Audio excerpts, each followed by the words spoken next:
This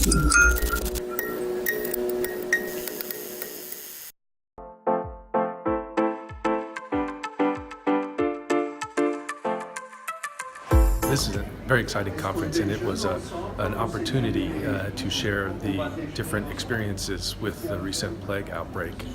People shared their different observations and shared their what worked well and what struggles they encountered. So it's an important first step in trying to understand how to manage future outbreaks. Ces maladies infectieuses subitement deviennent dangereuses et se répandent très rapidement.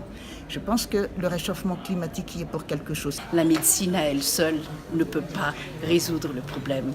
C'est un ensemble de choses qui concernent tout le monde, le gouvernement, l'État, le gouvernement, toute la population, les gens et les médecins. Tout le monde doit s'y mettre si on veut changer quelque chose. The management of epidemics, both in generating a response strategy and a preventive strategy, is extremely complex and involves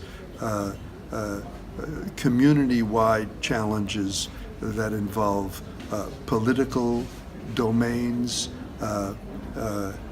health services domains, epidemiology, hospitals, doctors, private offices, public hospitals, community, transportation, the general population.